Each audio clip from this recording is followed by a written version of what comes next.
더 깊이 있게 뉴스 속으로 시사인이 만드는 정치라이브 김은지의 뉴스인 6월 11일 방송 시작합니다. 안녕하세요. 저는 시사인 김은지 기자고요. 첫 번째 코너 바로 들어가겠습니다. 쏟아지는 뉴스에 어떻게 반응해야 될지 알려드리는 시간인데요. 오늘도 어김없이 김영하 기자 나왔습니다. 안녕하세요. 네, 안녕하세요. 네, 그리고 화요일의 뉴스 리액터 김준일 평론가. 안녕하세요. 네, 안녕하세요. 네, 저희가 오늘은 또 30만 이벤트로 1년간 구독자분들이 현장에 와 계시거든요. 우당탕 이렇게 진행을 하고 있는데요. 또 보시는 분들 반갑게 인사해 주시면 감사드리겠습니다. 그러면 첫 번째 뉴스 키워드 가볼까요? 네, 반쪽 원구성 후폭풍. 네, 민주당이 어젯밤 11개 상임위원장을 단독으로 선출했습니다. 네, 민주당은 오늘 상임위 가동 절차에 들어갔는데요. 국민의힘은 의회 독재라고 직격을 하며 여야 대치가 고조되고 있습니다. 어젯밤까지 여야 원내대표가 회동을 통해서 협상을 했지만 법사위원장과 운영위원장 그리고 과방위원장을 두고 팽팽히 맞섰는데요. 국민의힘 의원들은 그 국회의장실 앞에서 의원식 의장 사퇴하라, 또 이재명 방탄 사퇴하라라는 피켓을 들고 항의 농성을 했습니다.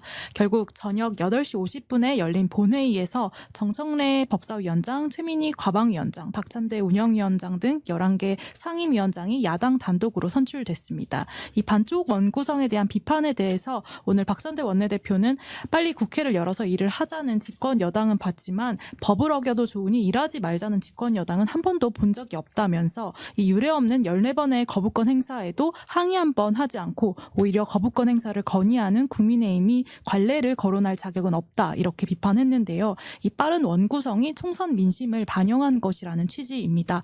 하지만 국민의힘의 추경호 원내대표는 의원총회 이후에 민주당이 의회를 장악해서 이재명 대표 사법 리스크를 방어하기 위한 국회 운영을 하고 있다면서 이 결연하고 강하게 맞서야 한다는데 전적으로 인식을 같이 했다라고 말했습니다. 이 조금 전 국민의힘은 민주당이 일방적으로 통보하는 의사일정에는 전혀 동참할 수 없다면서 보이콧 방안을 시사했습니다.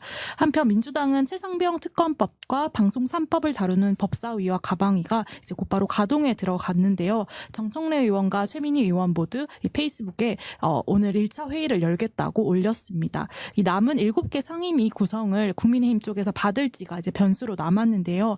민주당은 여당이 협상에 응하지 않으면 7개 상임위원장도 단독으로 선출할 수밖에 없다라는 입장입니다. 이에 대해서 국민의힘의 장동혁 원내 수석 대변인은 오늘 MBC 라디오 김종배의 시선집중에 출연해서 음식을 남겨놓고 먹으라는 상황이라면서 이 협의를 통해 의회를 운영해야 하는데 여당의 역할이 아니다, 이렇게 비판했습니다.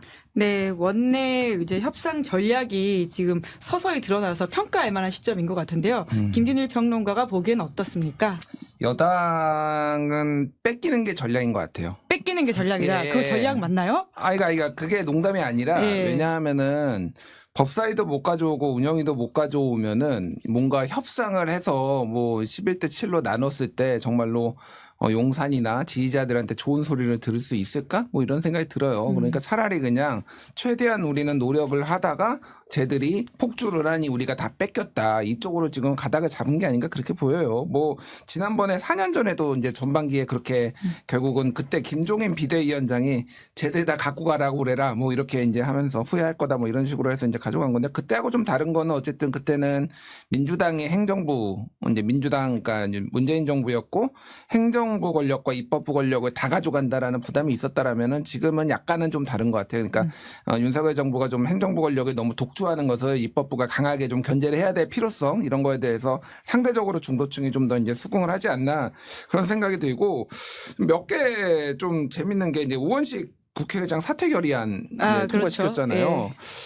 예. 뭐 알겠는데 우원식 가면 추미애 올 텐데 정말 원하나 그런 거 뭐 그런 생각이 들어요. 그러니까 그거는 별로 원하지 않을 것 같은데 의례적으로 하는 것 같고, 제가 대통령실에서 방금 반응이 나왔더라고요.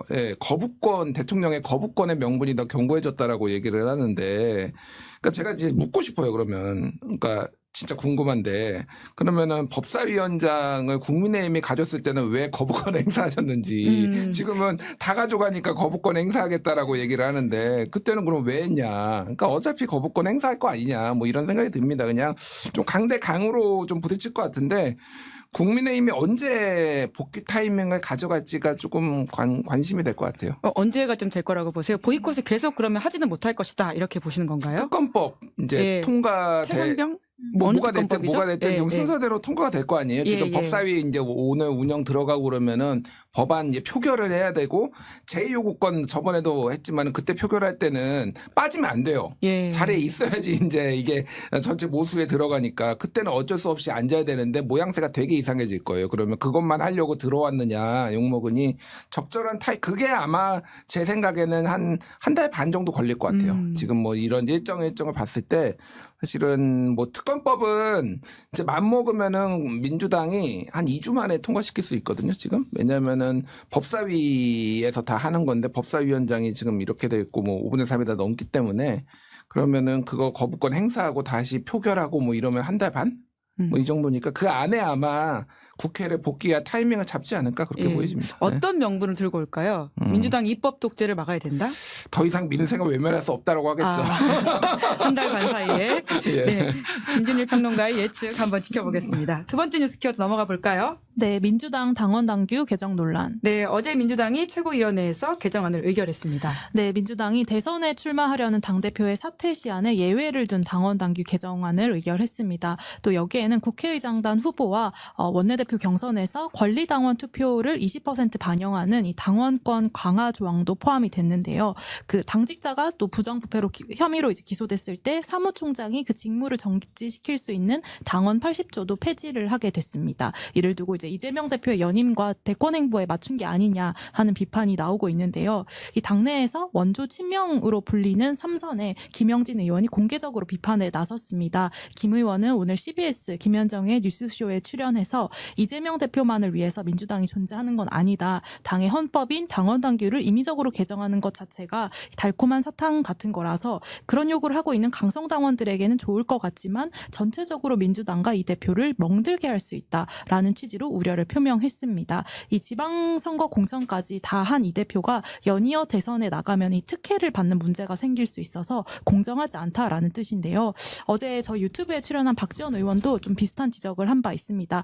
결국에는 민심을 가지고 같이 가야 되는데 왜 저렇게 위인설관식으로 개정을 하는지 아쉽다라면서 실제로도 내부의 중진 의원들 많이 이제 반대를 하고 있다라는 이제 분위기를 전하기도 했는데요.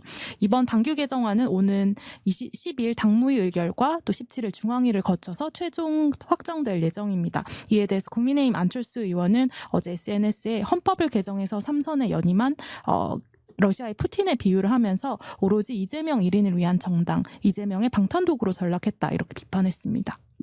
네, 오늘 아침 김영진 의원과 마주치지 않으셨나요? 아, 예. 방송 일정이 아마 그러셨을 것 같은데요. 예, 뭐 짧게 얘기했는데 예. 생각보다 그 강성당원들 항의 전화가 별로 안 온다고 좀 분발하셔야 되겠습니다. 네, 왜 이렇게 김영진 의원이 이제 목소리를 높이고 있다라고 보세요? 모르겠습니다. 예, 네? 근데 모르겠어요. 아니, 모르죠. 김영진 의원의 생각이니까 모르는데, 뭐 본인의 충정 아니면 뭐 본인의 그냥 신념인 것 같아요. 저는 그리고 김영진 의원의 생각에 좀 가까운 편이에요. 왜 그러냐면은, 일단은 여기에 오늘 방금 브리핑 해주신 거에 빠진 것도 하나가 있는데, 귀책 사유가 발생했을 때 재보궐 원래 무공천하는데 그것도 이제 삭제해버렸거든요. 이게 이제 문재인 대표가 2015년이었나 14년이었나 헷갈린다. 그러니까 그때 이제 만든 거예요. 그러니까 민주당의 어떤 윤리 기준을 다른 당보다 높이겠다라는 거잖아요. 그래서 이게 뭐 계속 논란이 되고 또 어기고 또 공천하고 그러니까 이제 없애버린 건데, 그러니까 지금 저는 이렇게 봐요. 그러니까 그러니까 총선 전에 민주당에 대한 잣대와 기준과 그 이후에 민주당에 들이대는 잣대는 조금 달라진다고 봅니다. 그러니까 더 이제 입법부 권력을 더 가지고 있는 데다가 그때는 윤석열 정부에 대해서 강하게 이제 견제를 해야 된다라고 한다면 이제는 조금 더 그 윤리적 기준이라든지 이런 것들이 좀 더 과거보다는 강화되고 결국은 이거는 민주당도 타격이지만 민주당보다는 저는 이재명 대표한테 다 오롯이 좀 갈 것 같아요. 그러니까 다 뭐가 됐든 다 이재명 대표의 권한을 강화하는 쪽으로 지금 가는 걸로 다 해석이 되잖아요. 뭐가 됐든 오얏나무 아래에서 이제 가끔은 고치지 말라고. 그래서 상당히 이재명 대표에 대한 어떤 중도층의 강성당원이 아닌 쪽에서 이제 뭐 중도 진보 쪽에서 약간의 비토 정서가 조금 더 커지지 않을까 그런 생각이 듭니다. 근데 이재명 대표는 지금 쌍방울 대북송금 그것 때문에 그 수사와 재판 때문에 더더욱 당대표를 하지 않을 수 없는 상황에 갈 거예요. 당대표를 더 기소할 거라고 보시는 거죠? 기소 뭐 한다고 하잖아요. 이미 이번 주 내에 빠르면 이번 주 내에 한다고 뭐 조선일보가 단독해서 올렸는데 무조건 한다고 봐야죠. 그러니까 그래서 4개의 이제 재판이 굴러갈 테고 그래서 이재명 대표를 둘러싼 논란들이 점점점 커지는 게 상당히 피로감을 줄 거다. 여기에 이렇게 맞춤형으로 뭔가를 계속 당이 움직이는 것에 대해서 상당히 저는 좀 경각심을 가질 필요는 있다고 보여요. 그러니까 내부에서의 이런 목소리마저 안 나오면은 이 당은 희망이 없다라고 보시는 분들도 있을 겁니다. 그래서 저는 오히려 이런 얘기가 나오고 건강하게 좀 토론이 되는 게 좀 중요하지 않나 그런 생각이 들어요.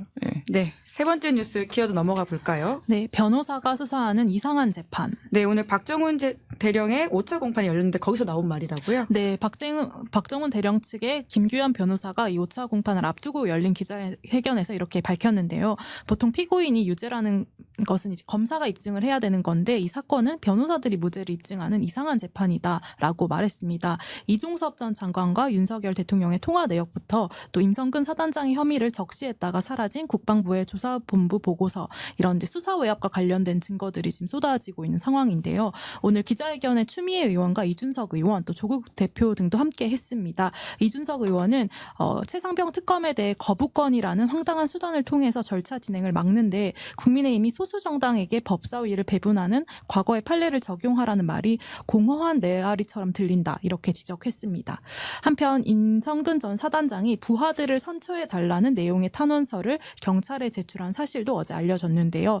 임 전 사단장은 상관의 명령에 따라 작전을 수행했던 제 부하들이 선처받기를 희망한다라면서 이 포병대대 선임대대장이 포병의 위상을 높이려는 의혹에서 작전 대상 지역을 자의적으로 확대한 작전 지침을 전파했다라고 이유를 밝혔습니다.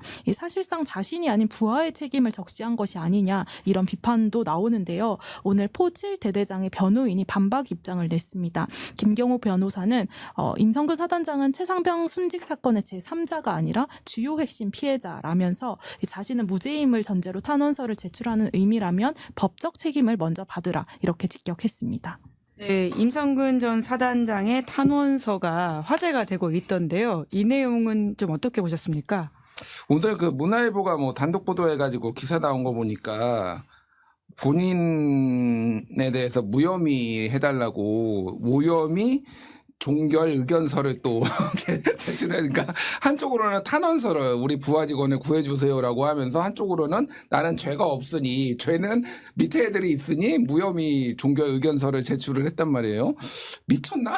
약간 이런 생각이 들더라고. 그러니까 이게 뭐 하는 거지 이게? 그러니까 결국은 본인은 책임이 없으니까 다 떠넘기는 거 아니에요. 그러면서 애들은 뭐 밑에 애들을 구해주세요 뭐 이런 생각 이런 주장을 하는 건데 대대장은 대지신문하자고 지금 뭐 이렇게 요청을 했다라는 겁니다. 그래서 지금 전체적으로 보면은 임성근 본인에 대한 책임을 면할 수가 있을까? 그러니까 바둑판식 수색하라고 지금 지시를 한 거잖아요. 그래서 그거를 다 대대장뿐만이 아니라 전부 다가 모두가 이제 직접적으로 이제 지시로 수중으로 들어가라고 이제 인식을 해가지고 이 사달이 난 건데 이거를 이런 식으로 하는 게 참 뻔뻔하다는 생각이 듭니다 개인적으로. 그래서 뭐 이 탄원서가 또 군인은 뭐 국가가 필요할 때 군말 없이 죽어주는 존재다 뭐 이런 단어를 써가지고 죽으란 얘기인가 그러면은 그러니까 무슨 말인지 잘 모르겠어요. 이 탄원서에 이런 내용을 쓰는 것도 뭐 이게 어쩌라는 건지 잘 모르겠고. 전체적으로 이분은 그냥 굉장히 이 정권에 잘 어울리는 뻔뻔한 분이다. 뭐 이런 생각이 드네요. 네. 네. 해병대 포 7대대장이 정신병원에 입원했었다는 소식도 알려진 바가 있지 않습니까? 예. 본인이 책임 회피하지 않겠다면서 유족에게 죄송하다 이런 이야기 했었었는데 좀 대비되는 것 같다라는 생각도 들고요. 네, 결국은 많은 관심이 최상병 특검법 22대 국회에는 통과될 거냐라는 부분이지 않겠습니까? 어떻게 전망하십니까? 모르겠어요. 네, 오늘 왜 이렇게 모르는 게 많으십니까? 알려주셔야 됩니다. 예측해 주셔야 됩니다. 하도 많이 틀려가지고 뭐 했다 하면 맨날 틀리니까. 그럼 거꾸로 저희가 이제 이해하는 것으로 하고. 맞은 것만 편집해 주세요. 틀린 거는 기록에 삭제해 주시고. 남습니다. 예. 모르겠어요. 진짜 이거는 너무 이제 가변성이 많은 게 그러니까 국민의힘 전당대회가 어떻게 될지 모르고 사실 7월 25일로 지금 정해졌잖아요. 23일로 당긴다 이런 말도 있긴 있었는데. 어쨌든 뭐 그 즈음인데. 파리 올림픽 앞서서. 예, 이게 그러면 그 전에 이게 지금 재의결 투표를 할 것이냐, 그 이후에 할 것이냐도 굉장히 크게 달라지죠. 당대표가 누군지 따라서 또 다를 수 있다. 그러니까요. 제가 말하는 거는. 그래서 예. 지난번에 제가 방송에 그때 박지훈 그 장윤선 두 분하고 예. 나와서 그 얘기했잖아요. 화제의 방송. 지난 화제의 금요일이었습니다. 많이들 화제의 보시고요. 방송. 유난 공멸론. 한동훈은 최상병 특검을 통과시키고 그걸 빡친 화가 나신 윤석열 대통령은 한동훈 특검법에 거부권 행사하지 않고 뭐 윤핵 공멸론에 대해서 가능성에 대해서 얘기를 했는데 뭐 정치는 생물이니까 알 수는 없습니다만 지금은 아직은 제가 보기에는 통과되지 않을 가능성이 또 높은 것 같아요. 현재로서는. 그러니까 지금 굉장히 그러니까 국민의힘은 지금 개인이 지금 이탈을 하거나 이견을 낼 수 있는 상황이 아니잖아요. 게다가 이제 국회 원외 밖에서 지금 뭐 정책 15개 정책 특별위원회 만들어 가지고 시행령으로 정치하겠다고 지금 그러는 상황인데 이게 가능할까 지금 현재로서는. 그래서 조금 그러니까 민주당의 전략이 좀 필요한 것 같아요. 어떻게 하면 균열을 낼 수 있을까? 어떻게 하면 좀 딜을 할 수 있을 건지, 그러니까 돌아올 수 있는 이탈할 수 있는 명분을 좀 만들 수 있는 거 이런 게 지금 전략통이 좀 필요한 시점이 아닌가 그렇게 생각합니다. 전당대회에 따라서 최상병 특검법 달라질 수 있다고 하셨는데 한동훈 전 비대위원장의 출마 여부는 어제 그 이재호 위원장이 이제 형으로서 하지 말라 이런 이야기 하셨잖아요. 네. 김준일 평론가도 무슨 형이야. 예. 아빠야. 아빠 45년생이라고. 아니요. 그러니까 제가 한동훈 전 비대위원장한테. 그러니까 45 이재호 45년생, 한동훈 73년생, 아빠라고 무슨 형이야 형은. 네. 근데 그러니까 적절하지 못한 표현이었다라는 지적이시군요. 그냥 하신 말씀인데 제가 알기로 그 이재호 고문 이사장을 비롯해서 친 MB계 쪽에서는 한동훈 굉장히 싫어합니다. 옛날 수사했던 경험 다스 때문에. 수사했을 때 그냥 수사가 문제가 아니라 제가 이제 전원으로 들은 건데, 어쨌든, 굉장히. 풀어주셔도 됩니다. 예. 뭐, 그분 당사자이거나 그분과 가까운 분한테 이제 들은 건데, 한동훈 비대위원장이 검사 시절에 와가지고 굉장히 압수수색을 하는데 굉장히 고압적으로 해가지고 상당히 그 MB를 비롯해서 친 MB계들이 굉장히 충격을 받았다라는 거예요. 기본적으로 그래서 검사들 굉장히 싫어해. 특수부 검사들 이재호 고문께서 굉장히 싫어하시기 때문에 형의 마음으로 하는 거는 그냥 정치하지 마라 그냥 제가 보기엔 그렇게 들렸어요. 그러니까 그 옆에 그런 저간 사정을 아는 상황에서 근데 뭐 한동훈 비대위원장은 나오겠죠. 개인의 공명층이 강하신 분이기 때문에 저는 나올 거라고 봅니다. 김준일 평론가도 형으로서 한마디 하시자면요. 예, 뭐 저랑 한 살 차이예요. 예. 근데 제가 좋아하는 타입은 아니고요. 근데 고발 좀 취하라고 했다. 예. 그러시죠. 고발 좀 취하고 저는 다음 2027년 대선에는 보수가 가망이 없다고 생각해 개인적으로. 예. 그 두 가지 이유가 있는데 하나는 흐름이란 게 있어요. 그러니까 연승이 어떤 정당이나 계속 이어지고 연패가 이어지는 경향이 있거든요. 그러니까 민주당도 지금 한 3번 연속 졌잖아요. 그러니까 저기 서울시장 보궐선거 그리고 대선 그리고 지방선거까지 이제 연달아 지고 지금 이번에 이제 이겼단 말이에요. 그럼 다음 지방선거와 대선을 이길 수 있을 것인가? 윤석열 특히 검사라면 지긋지긋합니다. 지금 사람들이. 예, 특수부 검사 뭐 이런 공정과 상식 뭐 이런 거 다 깨졌거든요. 또 검사야?